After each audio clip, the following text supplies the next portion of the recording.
할렐루야. 누가복음 4장 16절에서 21절 말씀을 가지고 성령의 능력이 나타나는 교회란 제목으로 말씀을 전하겠습니다.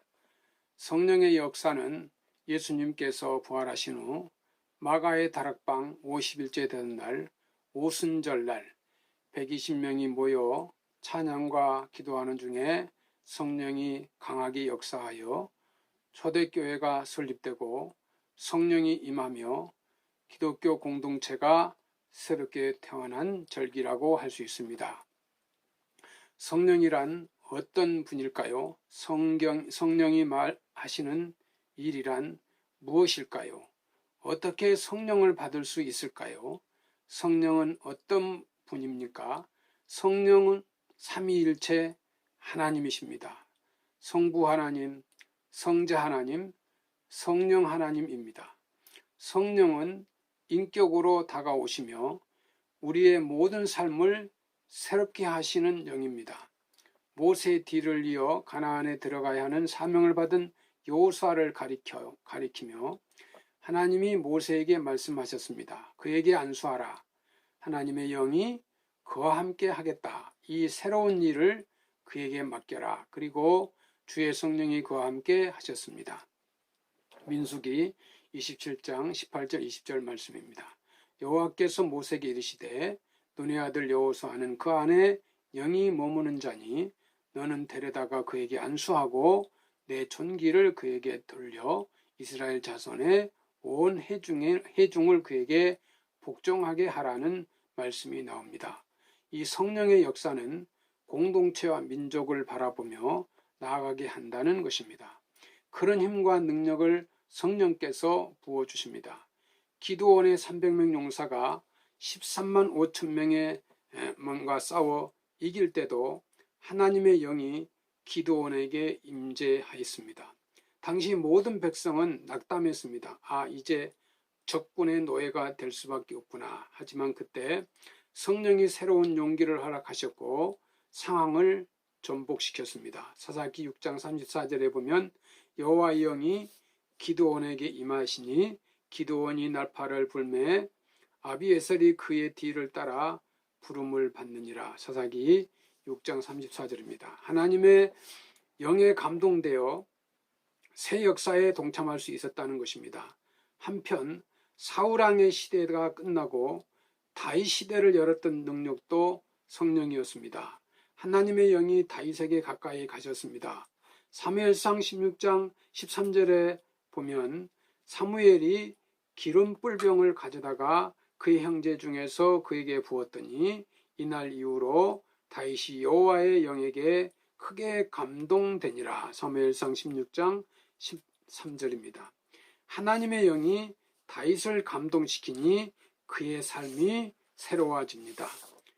이어지는 9절 14절에는 여호와의 영이 사울을 떠났다는 기록이 나옵니다. 그러면서 사울은 지도자적 자질을 상실하게 됩니다. 반면 하나님의 영에 사로잡히던 다윗은 하나님이 쓰실 만한 인물로 성장합니다. 성령은 창조와 변화, 생명의 영으로 모든 것을 새롭게 시작하게 하는 출발의 영입니다. 우리의 삶이 무너졌을 때, 다른 것은 기대할 수 없을 때 하나님이 성령을 통하여 우리에게 다가오십니다. 그리고 다시 시작하게 하십니다. 다시 새롭게 도전하고 나아가라고 하십니다. 주저앉아 있지 말라고 하십니다. 내 생명이 남아있느냐? 내 눈이 지금 보고 내 귀가 듣고 있느냐? 내 손에 발이 아직 움직이고 있느냐? 그렇다면 다시 시작하라고 말씀하십니다. 하나님의 영이 함께하면 생명의 기운, 이 창조의 기운, 하나님 주시는 용기, 담대하라고 가르쳐 주십니다.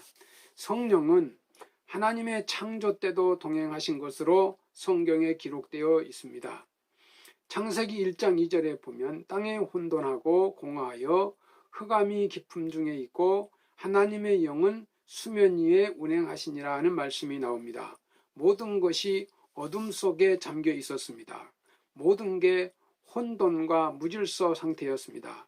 그 카오스 가운데 하나님의 영이 임하셨고 하나님이 빛이 있으라 하시니 어둠이 물러가고 혼돈이 사라지며 카오스의 세계가 코스모스 세계로 변화됩니다. 그러므로 성령은 창조의 영이시고 생명의 영이시며 변화와 조화의 영, 모든 것을 새롭게 하시는 영입니다. 성령의 역사는 오늘도 우리와 동행하십니다. 성령은 하나님의 사람들에게 찾아오시고 임재하시며 삶에 간섭하십니다. 내 삶 속에서 나를 억눌렸던 모든 것에서 벗어나게 하시는 분이 바로 성령입니다. 이러한 모습은 예수님께서도 그대로 적용이 됩니다. 예수님도 하나님 나라의 새 일을 시작할 때 성령으로 충만하셨습니다.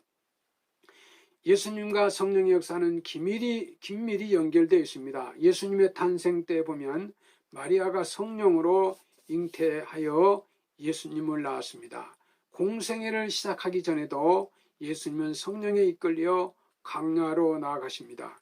그곳에서 40일간 금식하시며 사탄의 유혹을 받았고 성령을 통해 그 유혹을 이겨내셨습니다. 또한 성령의 능력으로 갈릴리에 이르셨고 공생애를 시작하실 때 세례 요한에게 세례를 받았습니다.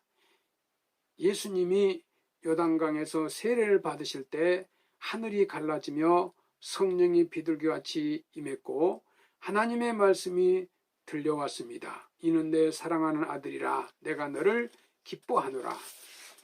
하나님과 예수님, 성령님이 하나로 모인 장면이 바로 예수님이 세례받으신 후 모습입니다. 예수님은 하나님의 성령이 임할 때 하나님을 자신의 사랑하는 아버지로 더 깊이 경험하게 됩니다. 성령 안에서 자신이 하나님의 아들임을 확인합니다. 성령 안에서 자신이 왜 이 땅을 왔는지, 이 땅에서 해야 할 사명이 무엇인지를 깨닫고 그 사명을 선포하십니다. 그 내용이 바로 오늘 본문 말씀입니다. 예수님이 고향 나사렛에 이르러 회당에 들어가십니다. 이때는 안식일이었습니다. 예수님은 회당장에게 성경을 달라고 하십니다. 이때 이사야의 글을 찾으시곤 이렇게 선포하셨습니다. 오늘 본문 18절 말씀입니다. 주의 성령이 내게 임하셨으니 이는 가난한 자에게 복음을 전하게 하시려고 내게 기름을 부으시고 나를 보내사 포로된 자에게 자유를, 눈먼 자에게 다시 보게 함을 전파하며 눌린 자를 자유롭게 하고. 누가복음 4장 18절 말씀입니다. 이사야서 61장 말씀을 선포하시며 당신의 사명을 분명히 하신 것입니다. 성령께서 임하셔서 기름 부었다는 건 어떤 의미일까요? 구약에서 기름 부음을 앙으로 선택할 때 혹은 선지자나 제사장으로 세움을 받을 때 기름 부음을 받았습니다. 이게 무슨 뜻입니까? 이제는 너를 위한 인생이 아니라 백성을 위한 인생을 살아야 한다는 의미입니다. 하나님을 위해 세움받았다는 뜻도 됩니다. 제사장과 선지자와 왕으로 선택받은 것은 공동체를 살리는 사명을 받았다는 의미입니다. 오늘날에 보면 지도자가 된다는 뜻입니다. 리더 곧 책임자가 된다는 것입니다. 그러므로 우리가 예수님을 믿고 성령으로 기름 받았다는 것은 우리 인생의 방향이 바뀌었다는 의미입니다. 그동안 나 자신만을 위해 살았다면 이제는 공동체를 위해 살아야 한다는 뜻입니다. 하나님의 사람으로 세움받았다는 것이 그런 뜻입니다. 이제는 너만을 위한 인생에 멈추지 말고 하나님을 위한 인생을 펼쳐가라. 이제는 교회를 위한 인생을 펼쳐가라. 이제는 하나님의 나라와 의를 위한 인생을 열어가라. 너 자신만을 들여다보면서 그 안에서 주저하지 말라고 말씀하십니다. 바로 이 때문에 하나님의 성령의 역사를 허락하시는 것입니다. 이 성령의 기름 부음을 받은 후에 제일 먼저 보이는 것이 이웃입니다. 연약한 자, 고난당하는 자, 슬퍼하는 자, 아파하는 자가 눈에 보이기 시작합니다. 하나님의 성령이 임할 때 우리의 시각이 변화됩니다. 성령의 역사를 체험한 예수님도 그러셨습니다. 가난한 자에게 복음을 전하게 하시려고 주의 성령이 임했다고 말씀하십니다. 가난한 자란 누구입니까? 물질적으로 가난한 자, 정신적으로 영적으로 가난한 자를 뜻합니다. 하나님을 향하여 열린 마음을 가진 자를 가리킵니다. 자비와 긍휼을 원하는 자들입니다. 포로된 자에게 자유를, 눈먼 자에게 다시 보게 함을 전파하기 위해 예수님이 이 땅에 오셨습니다. 성경에 기록된 역사는 해방의 역사입니다. 이스라엘 백성이 종살이였던 애굽 땅에서 해방되었습니다. 바벨론 포로로 잡혀갔다가 해방되어 자유를 얻었습니다. 우리 역시 이 죄의 세력에 억압당하다 풀려났습니다. 또한 죽음의 공포에 빠져 있다가 예수님을 만나면서 해방됩니다. 영원한 부활 생명을 누리면서 자유를 되찾고 해방을 경험합니다. 이 모든 게 이 성령의 임재를 통해 가능해지는 것입니다. 우리의 위로가 되시고 치유자가 되시며 자유와 해방을 허락하시는 성령의 역사를 통해 우리가 참 자유를 얻습니다. 우리와 동행하시는 성령의 힘으로 살아야 합니다. 이제 우리는 마음문을 열고 하나님께 기도해야 합니다. 성령이여 내게 임하옵소서. 내게 본 것을 주옵소서. 내 손과 발이 움직이는 힘과 용기를 허락하옵소서.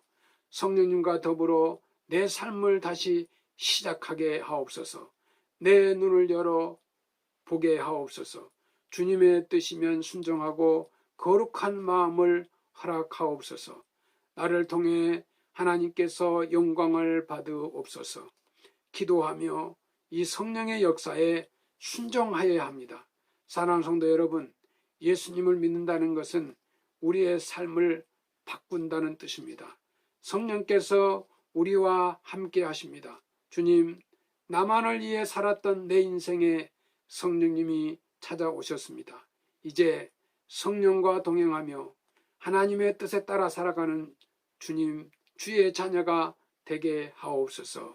이렇게 기도하며 나아가는 우리 백석교회 성도 여러분이 되시기를 주의 이름으로 축원합니다.